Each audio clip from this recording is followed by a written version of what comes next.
One of the problems I see with students when I'm trying to teach them headstand, particularly when using the wall, and maybe even when not using the wall, is there's a tendency for the back to collapse. I'll try and give you an example. So we'll start off with the head on the floor, elbows on the floor, and as they move back, they might not be that flexible, but as they try to get their hips towards the wall, what will happen is instead of keeping the back nice and straight, the back will round and perhaps rest against the wall like so. One possible way to get around that is to use a chair, and I've done this in one of my previous videos, I think. So start off with the head on the wall, head against the floor, elbows on the floor, and then use a chair, put the legs on the chair, and then walk the hips towards the wall. If there are flexibility problems, i.e. the hamstrings aren't flexible enough to allow the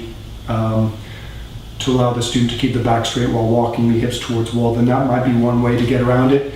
I think a better way is, first of all, to teach the person how to be aware of whether or not they are collapsing their chest in the first place. And while it's easy to feel when the chest is open and when the chest is relaxed, when there is no weight on the head, how then do you teach that when the head is bearing weight? And a simple solution is to use a wall like this. Place the head against the wall like so. Initially, if the feet are relatively close to the wall, so the legs are vertical, there isn't so much weight on the head. You may find as you move the feet further away from the wall so that the hips are directly over a point in front of the feet, then the head bears more weight. And the purpose of this exercise, or what you can do in this position, maybe adjust the head, the height of the head, maybe going closer to the floor, lower down or higher up. But in this position, you can have your students practice, or you yourself can practice trying to. So right now my thoracic spine is reasonably bent. And then what you can practice is try and straighten your thoracic spine and then bend it, straighten the thoracic spine and then bend. And you may find it's easier if you move your head closer to the floor.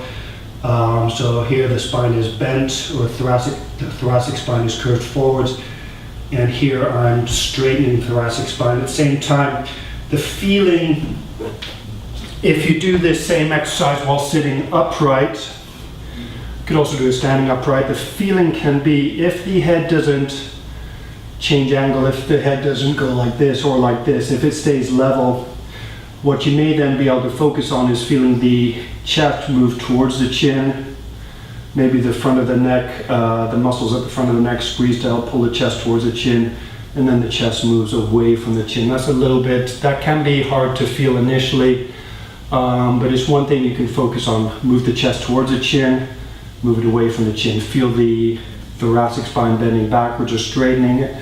Feel it bending forwards. You can also feel the front of the body. Feel the front of the body, the chest moving towards the pubic bone. Feel the chest moving away from the pubic bone.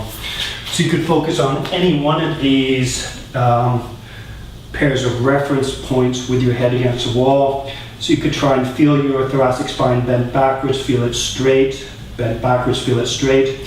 Feel your sternum with respect to your pubic bone. So here my sternum's moving a little bit towards my pubic bone. Here it's moving away from my pubic bone, and that might be in combination with the tailbone tilting, with the pelvis tilting backwards, forward slightly. And then, actually that would be a point. Keep your pelvis still, or try to keep your pelvis still. So here my spine is straight, here my spine is bent, my chest is moving towards my pubic bone. I'm not tilting my pelvis. My chest is moving away from my pubic bone. And then the final one, feel your chest relative to your chin, chest moving towards the chin. Oh dear. How did I do that? I actually had to watch myself on video to see what was happening. I had a problem with feeling my chest moving towards the chin because it wasn't. And the actual problem was when I was moving my chest, I was actually rolling my head like so. So I was opening my chest, rolling my head, closing my chest, rolling my head.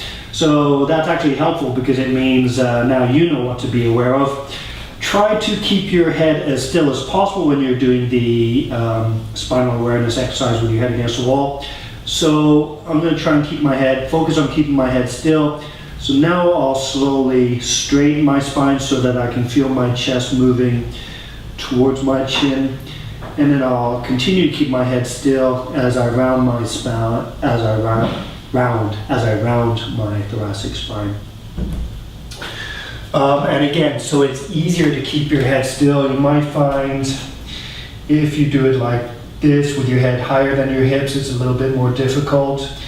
So it might be helpful to, whoops, there I am again. So it might be helpful to have your head at about the same level as your hips.